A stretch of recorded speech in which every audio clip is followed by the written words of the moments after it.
جو 2 گز کی زمین میرے پاس ہے وہ بنجر پڑی رہتی ہے. جہاں میں مکمل طور پر تبدیلی لا سکتا ہوں, جہاں میں خیر پیدا کر سکتا ہوں, وہاں میں کچھ نہیں کر رہا, وہاں میں کوئی فصل نہیں اگا رہا. تو یہ ذہنیت ہے, یہ مینٹلٹی ہے جو میڈیا پیدا کر دیتا ہے. اس لیے کہ میڈیا کا تو کام یہی ہے, اور اگر فنکشنل نہیں ہے تربیت کے ادارے تو کوئی ہماری تصحیح بھی نہیں کر رہا, ہمیں میڈیا کا رول بھی نہیں بتا رہا, ہمیں میڈیا کی حیثیت بھی نہیں بتا رہا, ہمیں یہ توجہ بھی نہیں دلا رہا کہ ہمیں خود کیا کرنا ہے. نتیجہ یہ نکلتا ہے کہ ہماری انگلی ہمیشہ دوسروں کی طرف اٹھی رہتی ہے. ہم خود کیا کر سکتے ہیں, کیا خیر لا سکتے ہیں, اور جو واقعتاً لا سکتے ہیں وہاں ہم کچھ نہیں کر رہے ہوتے. اچھا, میڈیا کا جو دوسرا پرپز ہوتا ہے وہ یہ کہ انٹرٹینمنٹ کے لیے لوگ اسے دیکھتے ہیں, ڈراموں کے لیے عام طور پر لوگ دیکھتے ہیں. آپ غور کیجئے کہ ڈراموں کا اس وقت موضوع کیا ہے. ونس اگین وہ ویورشپ بڑھانے کے لیے کچھ منفی چیزوں کا سہارا لیتے ہیں. اس کو اگر میں ایک لفظ سے تعبیر کروں تو ایک ایسی گلیمرس دنیا جو عام زندگی میں شاید اس طرح ایگزسٹ ہی نہیں کرتی, یا کرتی ہے تو بہت محدود لوگوں تک ہے. وہ اس دنیا کے اندر بہت خوبصورت مرد و زن ہوتے ہیں, اس میں لگژری لائف سٹائل ہوتا ہے, بڑی بڑی گاڑیاں ہیں, محلات جیسے بنگلے ہیں, اور ایک زبردست قسم کی زندگی ہے. تو شعوری یا لاشعوری طور پر اس طرح کی چیزیں دیکھنے والوں کا جو ذہن بنتا ہے وہ اسی لائف سٹائل کو آئیڈیل لائف سٹائل سمجھتے ہیں. لوگ بیوی ڈھونڈنے جاتے ہیں تو ایسی خوبصورت خواتین تلاش کر رہے ہوتے ہیں جیسے میڈیا میں نظر آ رہی ہوتی ہیں, حالانکہ وہ یہ بات نہیں سمجھتے کہ یہ تو سارا کیمرے کا کمال ہے, میک اپ کا کمال ہے, اس روشنی کا کمال ہے جو کیمرے کے ساتھ ہوتی ہے, وہ کسی بھی چیز کو خوبصورت بنا دیتی ہے. وہ یہ نہیں سمجھتے کہ یہ جو کچھ دکھا رہے ہیں کہ اتنے بڑے بڑے گھر, اس کے پیچھے بارہا بڑا ہی حرام ہوتا ہے. جائز طریقے سے یہ چیزیں حاصل نہیں کی جا سکتی, لیکن بہرحال ایک دوڑ لگ جاتی ہے, ایک دوڑ لگ جاتی ہے, اور اس دوڑ کا نتیجہ یہ ہوتا ہے کہ سب لوگ انہی چیزوں کے پیچھے جاتے ہیں. یہ چیز ایک دفعہ پھر ہمارا دھیان, جو ہماری اصل شخصیت ہے, جہاں پر ہم بہت کچھ کر سکتے ہیں, جو ہمیں در حقیقت خوبصورت بناتی ہے, جس سے در حقیقت معاشرے میں بہت خیر پھیلتا ہے, وہ کہیں زیر بحث نہیں آتی. تو یہ وہ منفی چیز ہے جو ایک دفعہ پھر معاشرے کے اندر اچھے انسانوں کی پیدائش اور ان کی زیادہ تعداد نہ ہونے کا سبب بن جاتی ہے. یعنی ایسے لوگ جتنے زیادہ معاشرے میں ہوں گے اتنا خیر پھوٹے گا, لیکن نہیں ہو پاتے, اس لیے کہ لوگ کس کے پیچھے لگے ہوئے ہیں, ظاہری خوبصورتی کے پیچھے, ظاہری مادی چیزوں کے پیچھے.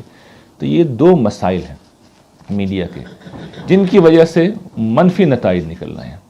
اچھا, اس کے بعد ہم آتے ہیں کہ ہمیں کیا کرنا ہے. یعنی وہ دنیا اپنی جگہ ہے, میڈیا کی دنیا, لیکن جو ہمارے ہاتھ میں دنیا ہے جہاں ہم مکمل طور پر تبدیلی لا سکتے ہیں وہ اپنی ذات ہے. اس میں بڑا حصہ یا بڑی جو کوشش کی جگہ ہے جہاں پر ہم بہت جدوجہد کر سکتے ہیں, نتائج پیدا کر سکتے ہیں, وہ ہمارا اپنا خاندان ہے. وہاں ہم بالعموم نہیں کر رہے ہوتے, لیکن وہاں ہمیں کام کرنا چاہیے. تو اس کام کا بنیادی اصول کیا ہے؟ دیکھیے, انسانی کام ہمیشہ منصوبہ بند کام ہوتا ہے. یہ حیوانی کام ہوتا ہے کہ جو بلا سوچے سمجھے آدمی طاقت کو استعمال کرتا رہتا ہے. یعنی میری والدہ ایک بات مجھے ہمیشہ کہتی ہیں, بیٹا جب گھر سے نکلو باہر تو جہاں جا رہے ہو تو ایک لمحے کے لیے رک کے سوچ لو کہ سب سے بہتر راستہ کون سا ہے. ایک سادہ سی نصیحت ہے, سادہ سی ہدایت ہے, لیکن آپ سوچئے اس کے اندر بڑی وزڈم ہے. اس کو اگر آپ پھیلا دیجئے تو خود زندگی کے بارے میں بھی شاید اس سے اچھی نصیحت کوئی نہیں ہو سکتی. ہم کہاں جا رہے ہیں پہلے ہمیں یہ سوچنا چاہیے نا, ہمارا ہدف کیا ہے, اور پھر اس ہدف تک پہنچنے کا سب سے زیادہ افیکٹو, سب سے زیادہ جلدی پہنچا دینے والا, سب سے کم مسائل کے ساتھ وہاں پہنچا دینے والا کون سا راستہ ہے. وہ راستہ جس میں کم سے کم مشکلات فیس کرتے ہوئے ہم اس منزل تک پہنچ جائیں. تو زندگی کے بارے میں بھی یہ بڑی جامع نصیحت ہے. منصوبہ بندی, ہماری جو دماغی صلاحیت کا استعمال ہے, ہمیں اسی قابل بناتی ہے کہ ہم ایک ایسا عمل کر سکیں جس میں منیمم ایفرٹ ہو اور بہتر سے بہتر اہداف ہم حاصل کر سکیں. اچھا, بہت سے لوگ مجھ سے یہ کہتے ہیں کہ یہ جو پلاننگ کرنا ہے, نہ بھی کہیں تو کم سے کم یہ سوچتے ہیں کہ یہ جو پلاننگ کرنا ہے یہ وقت کا ضیاع ہے. اور خاص طور پر جب میں توجہ دلاتا ہوں کہ بھائی پلاننگ زندگی کی بھی ہونی چاہیے, ہر سال بھی ہونی چاہیے, مہینے پہ بھی ہونی چاہیے, ہفتے بھی ہونی چاہیے, روزانہ بھی ہونی چاہتی ہے, روزانہ بھی ہونی چاہیے, تو وہ یہ کہتے ہیں کہ یہ تو وقت کا ضیاع ہے. تو میں یہ کہتا ہوں روزانہ اگر آپ 5-10 منٹ ضائع نہیں کریں گے پلاننگ میں تو وہ دن ضائع ہوگا. ہفتے میں 1 گھنٹہ نہیں لگائیں گے تو وہ ہفتہ ضائع ہوگا. اسی طریقے سے مہینہ اور سال بھی ضائع ہوگا اور یہاں تک کہ زندگی ضائع ہو جائے گی۔ اس لیے کہ اگر آپ سوچ سمجھ کے کام نہیں کریں گے تو ہو سکتا ہے آپ نے ہدف ہی ٹھیک نہ طے کیا ہو، آپ بغیر ہدف طے کیے دوڑتے چلے جا رہے ہیں، بھاگتے چلے جا رہے ہیں۔ زندگی کے بارے میں اگر کوئی ہدف طے نہیں کیا تو پوری زندگی اسی طرح گزر جائے گی۔ اسی طریقے سے اگر کسی شخص نے ایک خاص مہینے کے لیے کوئی منصوبہ نہیں بنایا تو پورا مہینہ ایسے گزر جائے گا۔ ادھر تاریخ پہلے شروع ہوگی اور جس طرح کرایہ دار کے لیے کرائے کا وقت ہو جاتا ہے، مہینے کی آخری تاریخ آ جائے گی، تو زندگی اسی طریقے سے گزر جائے گی، سال گزر جائے گا۔ آپ شمار کر لیجئے زندگی کے کتنے ماہ و سال ہمارے اسی طرح گزر چکے ہیں۔ لیکن جن لوگوں کی زندگی کا ہدف ہوتا ہے، جو اپنے خاندان کا ہدف بناتے ہیں، جو اپنے اداروں کا ہدف بناتے ہیں، تو آپ دیکھیے کہ اس سال کے آخر میں بتا رہے ہوتے ہیں، وہ بتا سکتے ہیں کہ ہم نے یہ کچھ حاصل کیا ہے، یہاں ہم پہنچ گئے ہیں۔ تو منصوبہ بند عمل کی انسانی زندگی میں بڑی اہمیت ہے۔ جس کے پاس جتنا اچھا منصوبہ ہوگا وہ اتنا اچھے طریقے سے اپنے ہدف کی طرف بڑھ سکے گا۔ تو یہ گویا کہ ابھی تک تمہید تھی، اصل بات نسبتاً مختصر ہے، اس لیے کہ وہ کرنے کی چیزیں میں صرف توجہ دلاؤں گا، وہ اصل میں ہم سب کو کرنی ہے، اور وہ چند باتیں ہیں۔ اس میں سے پہلی بات یہ کہ دیکھیے اچھی زندگی جب ہم بولتے ہیں تو آدمی کو سوچنا چاہیے نا اس کا آغاز کہاں سے ہوگا، کیا چیز ہے جو زندگی کو اچھا بناتی ہے۔ تو میں ہمیشہ یہ سجیسٹ کرتا ہوں کہ دیکھیے اچھی صحت یہ اچھی زندگی کا پہلا مرحلہ ہے۔ عربی کا ایک محاورہ ہے جو میں اکثر دہراتا ہوں، ضرب المثل کہہ لیجئے، آپ قول کہہ لیجئے۔ عربی زبان میں کہتے ہیں کہ صحت وہ تاج ہے جسے پہن کر انسان بادشاہ بن جاتا ہے، لیکن یہ تاج صرف مریضوں کو نظر آتا ہے۔ یعنی انسان بادشاہ ہے اگر وہ سب کچھ کر سکتا ہے جو وہ کرنا چاہتا ہے، اور یہ سب اسی وقت ممکن ہے، یہ صرف اسی وقت ممکن ہے جب آپ کے پاس صحت ہو۔ اگر بیمار ہم بستر پر پڑے ہوئے ہیں، اٹھ نہیں سکتے، ہل نہیں سکتے، تو آپ اندازہ کیجئے کہ حوائج ضروریہ کے لیے بھی آدمی محتاج ہو جاتا ہے، بے کسی اس درجے میں پہنچ جاتی ہے۔ تو صحت کی یہ غیر معمولی ہماری زندگی میں اہمیت ہے، لیکن یہ وہ خزانہ ہے من جملہ اور خزانوں کے جو ہمیں چونکہ فری میں ملا ہوا ہے تو ہم اس کی قدر نہیں کرتے۔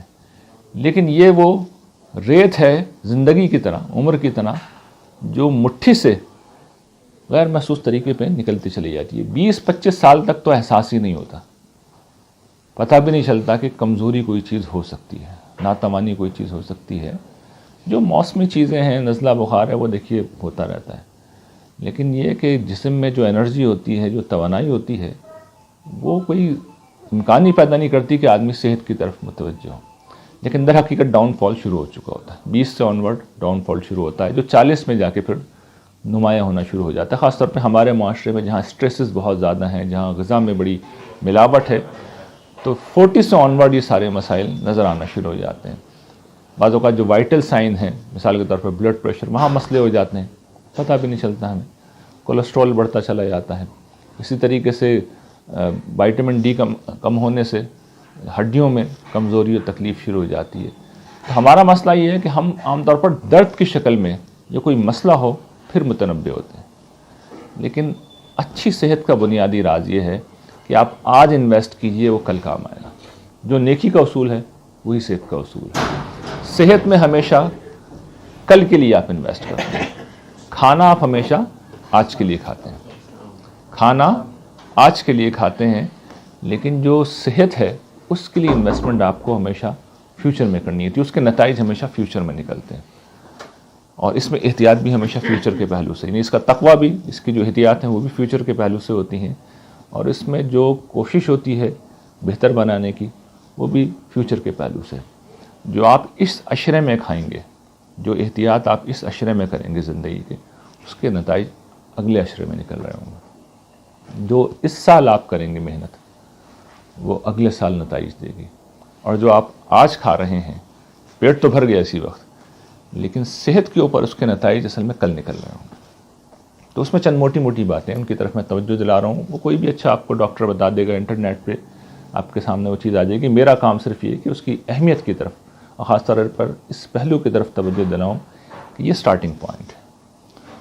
جو کچھ چیزیں ہوتی ہیں، کولیسٹرول ہے، بلڈ پریشر ہے، اسی طریقے سے وائٹامن ڈی عام طور پہ بہت ڈیفیشنسی ہو جاتی ہے، یہ کچھ بنیادی چیزیں ہیں جن کے بارے میں آدمی کو ٹیسٹ کرا لینا چاہیے، اگر خاص طور پہ عمر 30-40 کے اراؤنڈ ہو چکی ہے، کیونکہ یہ چیزیں خاموشی سے پھر اس میں سے بعض چیزیں ہیں، بلڈ پریشر مثال کے طور پر سائلنٹ کلر کا کام کرتا ہے، سمٹم بعض لوگوں میں ظاہر ہی نہیں ہوتی، یہ بہت معمولی ہوتی ہیں اور یہ بڑا ڈیمیج ہے، بڑا نقصان ہے جو بعض اوقات پہنچا دیتی ہیں۔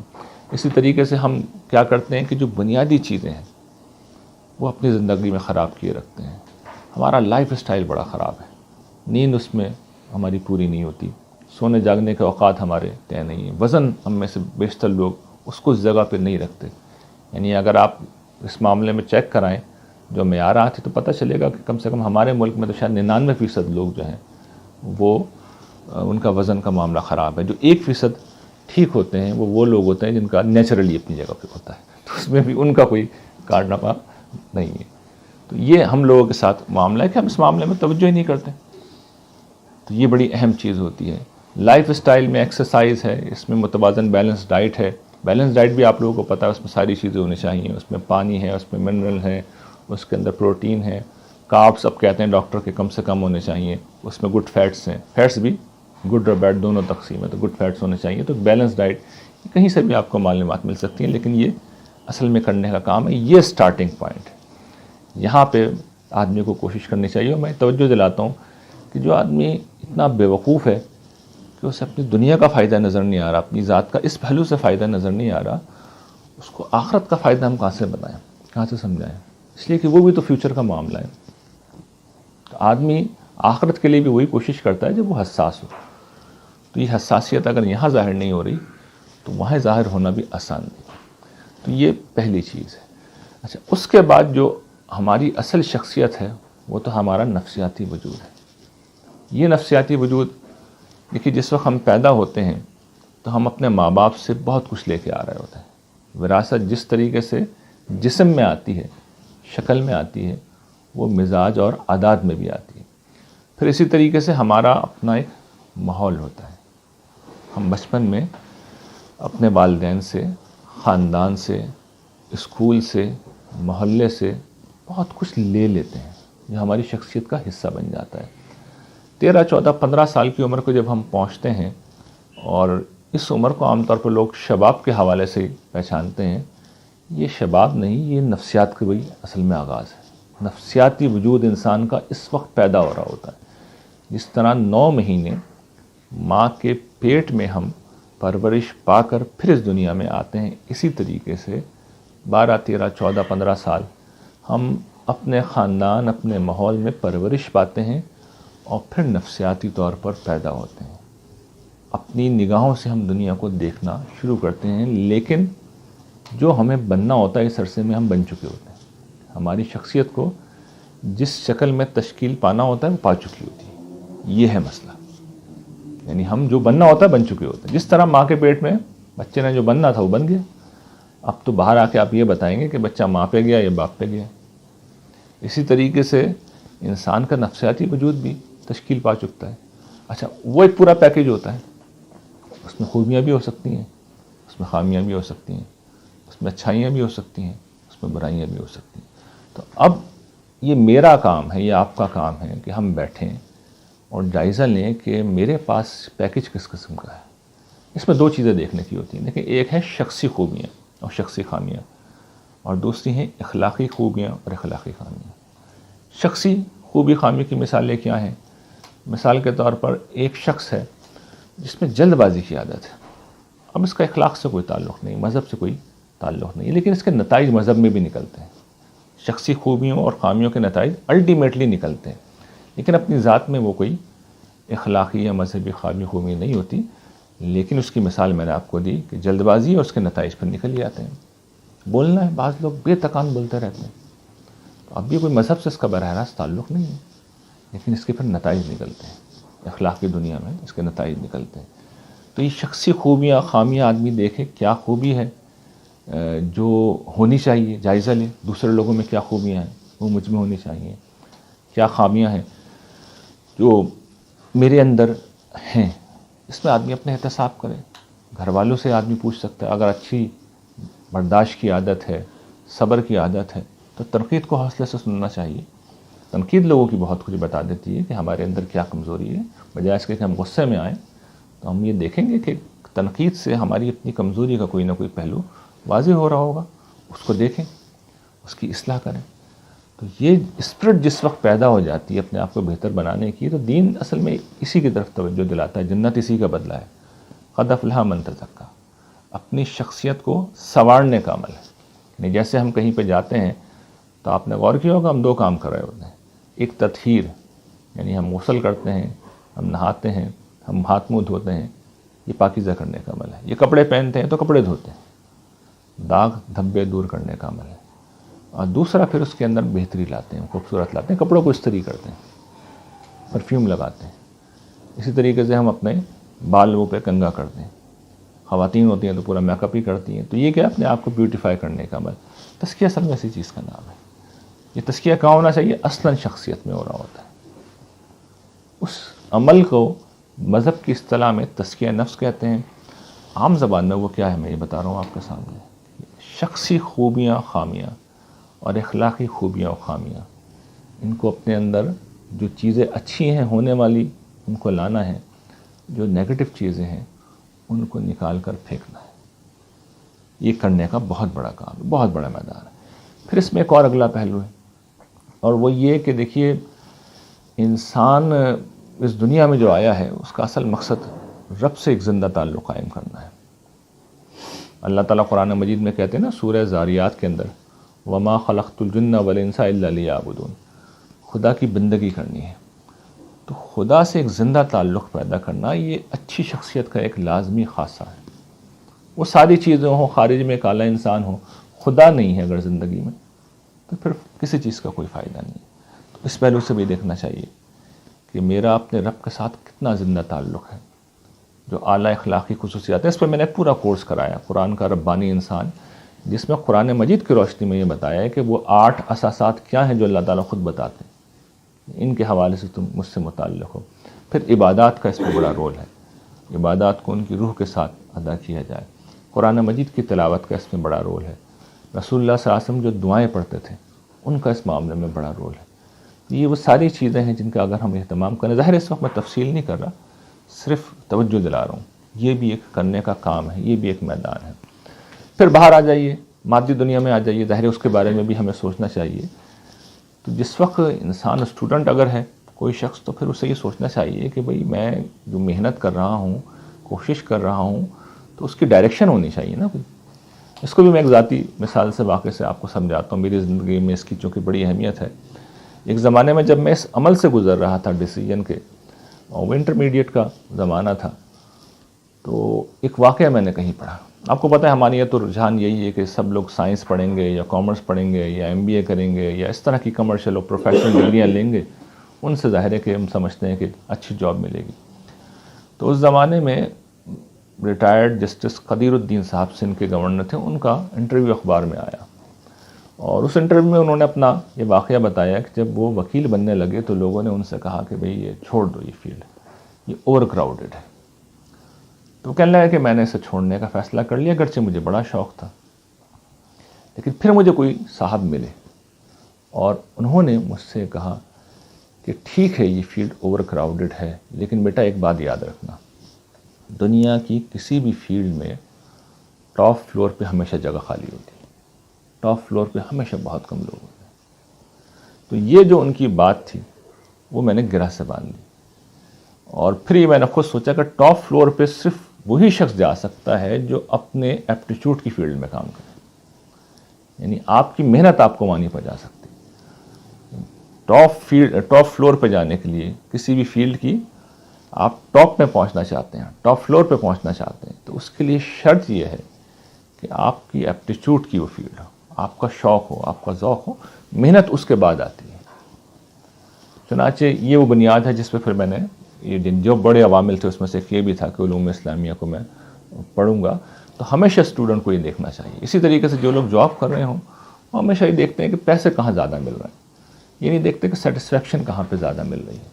یہ ایک بڑا اہم پہلو ہوتا ہے، اس کو بھی ہمیشہ ملحوظ رکھنا چاہیے۔ کاروبار میں نیچرلی گروتھ اس کا حصہ ہوتی ہے، لیکن اس گروتھ کا کیا فائدہ ہے جو آپ سے آپ کی زندگی لے لے، آپ کی صحت لے لے، آپ کا سکون لے لے۔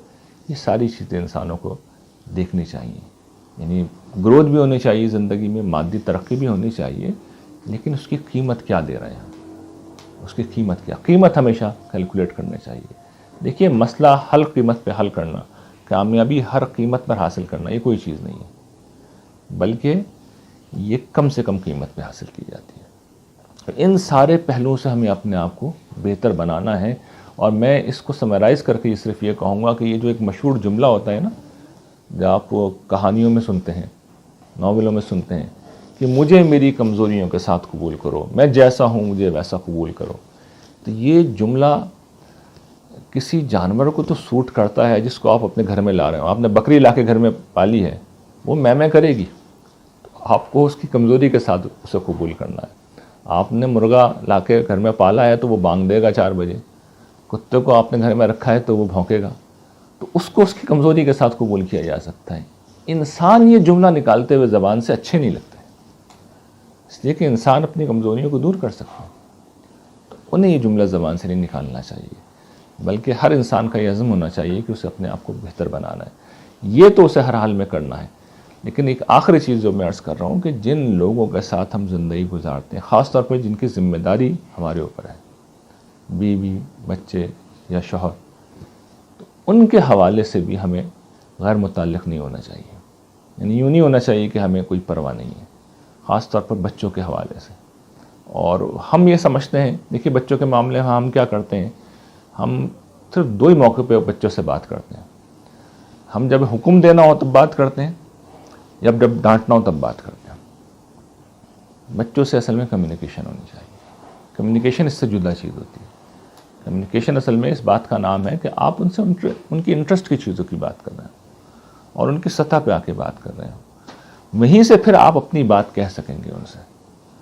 تو یہ چیز ہمیشہ ملحوظ رکھنی چاہیے. یہی معاملہ بیوی یا شوہر کے معاملے میں بھی ہونا چاہیے کہ ان کی سطح پہ آ کے ہمیشہ بات کیجیے، ان کی انٹرسٹ کی جگہوں پہ آ کے ان سے بات کیجیے. وہاں سے پھر آپ اپنی بات ان سے کہہ سکیں گے. کمیونیکیشن اپنی سطح پہ نہیں ہوتی، اپنی سطح پہ تو صرف حکم دیا جاتا ہے. کمیونیکیشن اصل میں دوسری کی سطح پہ اترنے کا نام ہے. تو یہ وہ ساری چیزیں ہیں جو اپنے حوالے سے اگر ضروری ہیں تو یہ بیوی بچوں میں بھی ہونا چاہیے. صحت ان کا مسئلہ بھی ہے، شخصیت کو بہتر بنانا ان کا مسئلہ بھی ہے، خدا سے تعلق ان کا مسئلہ بھی ہے، مادی زندگی کے اہداف ان کا مسئلہ بھی ہے. تو یہ سب کچھ انہیں بھی کنوے کرنا ہے، لیکن یہ ان کو ان کی سطح پہ آ کے کنوے کرنا ہوگا. تو یہ وہ چند گزارشات تھیں جو مختصر وقت میں مجھے آپ کے سامنے کرنی تھی. اور میں نے جیسا کہ شروع میں عرض کیا تھا کہ اگر ان کو آپ اختیار کریں گے تو پھر اس کے نتائج انشاءاللہ اس دنیا میں نکلتے ہوئے دیکھیں گے. وآخر دعوانا الحمدللہ رب العالمین.